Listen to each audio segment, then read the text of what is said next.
Díos mar gaibh is me sin Natalia agus inniuh be mé leabhar libh an ceamara nua a fáilte agam. Fuair an ceamara sá cúpla seachtain ó hin,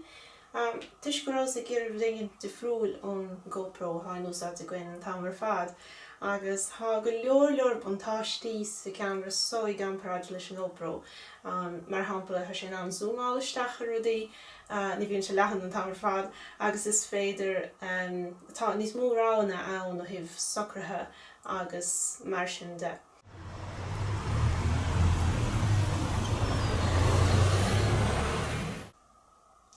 Ní ceamara gar mó leis tá inéachar so ní eictar é úsáid sa taifeach agus mar sin de, ach ní chéann sé sin nach bhfuil an caighdeán íomhá ard go leor, agus ceapan go se go thonntacha an ceamara só. Ach sin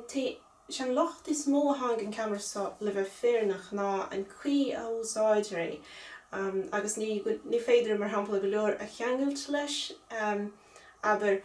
microfón seachtrach nó linsaí de friúla ní féidir sin éanamh is ceamara aon fésa é seo agus ní féidir é athrú mór an.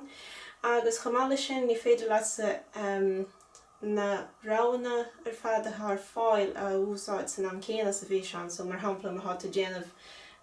Focas pól nó rud mar sin, ní féidir leasa bheith gimmert leis an airis san am céanna, agus is féidir le ceamaraí ceart taifeacha mar hampla an Canon XF nó an Blackmagic Mini nó ceamaraí mar sin.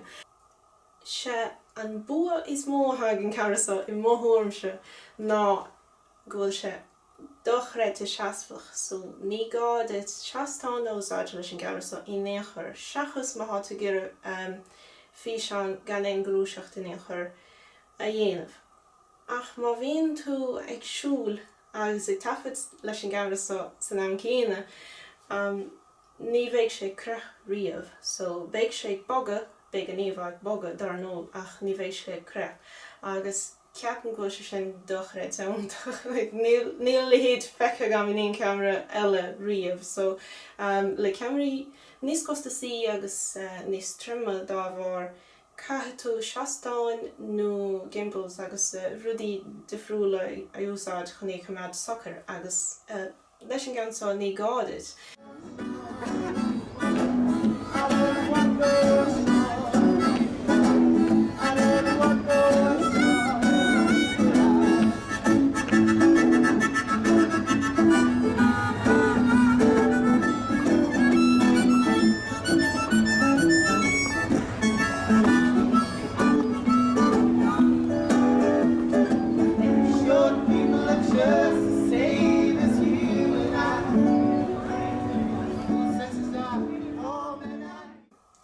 Bua eile hag an ceamara a cheannaigh mé ná an caighdeán fóma,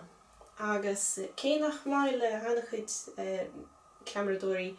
an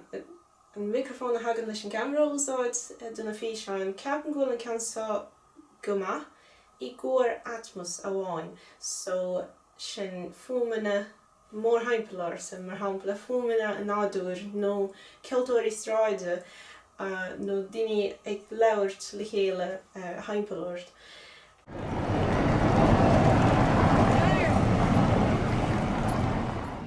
Agus mas míon lamsa go méid duine ar leis a bhí seán le cloisteáil níos sa Léirmheas go chaine eile, is féidir am an taifeadán fóma há gamach sa Christóir a úsáid agus taimcóid a úsáid leis agus an saníochar leis a bhí seán san agrathóireacht, so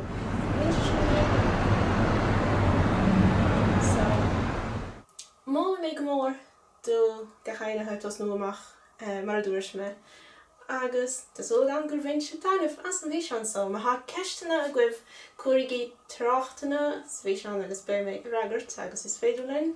I bhí leabhar faoi. So, gur míle maith a gcuibh as a bhí brenú agus an go fóil.